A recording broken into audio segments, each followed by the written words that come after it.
serious. So most music producers, me included, we often think that watching a ton of tutorials, releasing songs with labels, or getting thousands of streams is gonna be how we make sure that we don't fail, but most of the time, we just fail to see the bigger picture, which is us. If we want to succeed, we need to play the long game, and to play the long game, we need to be healthy both physically and mentally. And this is an aspect that more often than not is completely overlooked. We spend hours and hours in the dark room looking at a white screen, sitting, we blast loud music in our ears every day, like I was literally just doing 5 seconds ago.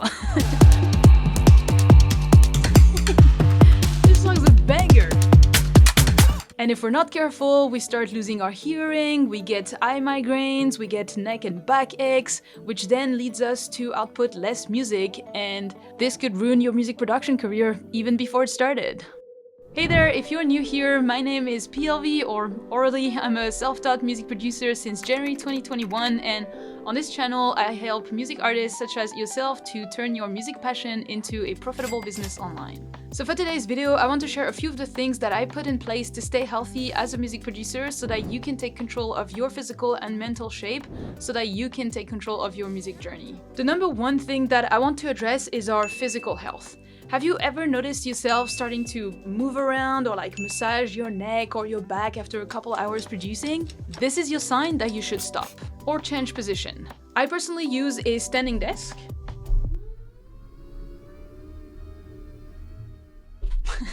And I have 2 reminders on my phone, one in the morning and one in the afternoon to use it. The standing desk legs are from IKEA and the rest on top we built it on our own with the help of a family member, but many standing desks exist nowadays, so I'm sure you can find one that works for you. On top of that, for the times where I sit, I use an ergonomic chair, which is this one. When I was at my old place, I kept having backaches literally every single day. It was keeping me from working at that point, so I knew something had to change. So I ordered a new chair, the Hyken Technical Mesh Task Chair, and since then I rarely have any backaches. And this was easily one of the best investments I made in my life. Then the last thing that I did and that I still consistently do to make sure that I don't ruin myself is that I go on a minimum of 4 walks per week and I make sure to exercise 3 times per week. At the moment, I play a lot of tennis because it's the league season, so it's very easy for me. But if I can't go to tennis because it's raining or something, I'll just go to the gym and do a workout. Then let's talk about our eyes. We spend hours looking at our screen every day. If you think about it, it's actually scary. At the moment, my average is about 9 hours on my screen. Just the computer, not even the phone. In the span of the last few years, I went from a 10 out of 10 vision to needing glasses to see anything because after my arm's length, everything is blurry without the glasses. Sure, everyone in my family wears glasses, but I still don't want it to get worse. But on top of that, I kept getting retinal migraines, which is a phenomenon where you start to lose vision temporarily and you see weird auras before having a huge migraine. So in conclusion, not something fun, and it was something that was keeping me from working the whole day if I was getting one. So to fix that, I understood that working in a LED light studio all day long was not the smartest thing to do, so most of the time now I open the curtains and work without the LED lights, except when I'm filming like right now. But I also got the BenQ screen bar Hello light that I place on top of my monitor, and it's a big help in helping to release the strain in my eyes. I'm also trying to go work outside as much as possible just to change the scenery and get my eyes to focus on something further away. And the last thing that I use is an app called Flux, which I use on desktop. It adapts to the sun cycle and it removes the blues of your screen so that it's easier to look at in the morning or at night. Then the last part to take care of your physical health as a music producer is to take care of your ears. Because without our ears, well, it's gonna be very hard to make music. For this, the first thing I do is to try to be careful when I mix or produce music. I spend half of my time with headphones and half of the other time on speakers. This way I make sure to not overwork my ears through the headphones, and I make sure that I don't blast loud music for too long.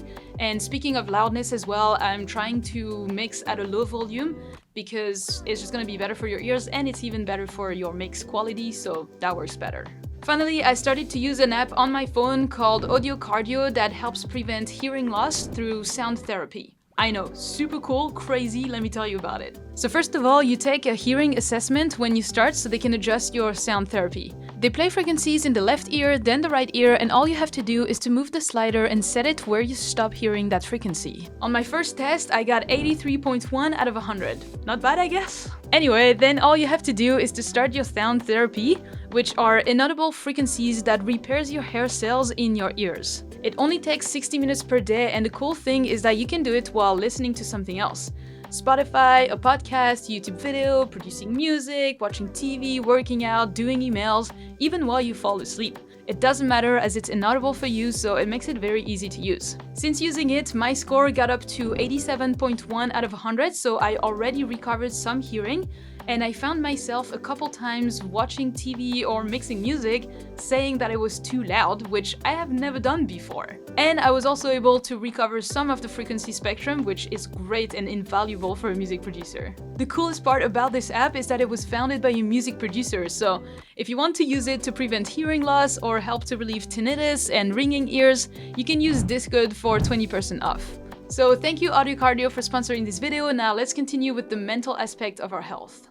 First of all, and this is probably one that you didn't expect, but declutter your workspace. We're creatives after all, we need to think and we need space to think and be creative. But if your studio is a mess, it'll unconsciously affect your ability to create. It's something I didn't really realize until I had my burnout, but since I took the habit of decluttering my studio and cleaning it every Sunday, it's been a game changer, and my ability to create and think has been much better. Then let's talk about social media. Oof, I could spend an hour on the subject. But to keep it short, make sure to use social media wisely and very intentionally. For example, I use an app called Opal on my phone to block distracting apps like Instagram, Facebook, WhatsApp during my work or most focused hours. Right now, for example, it's grayed out, so I can't even open it. And on my computer, I used Stay Free to block Instagram and emails as well. It's very easy to get into the scrolling, and then you are sent into a spiral of comparison, judgment, self-doubt, so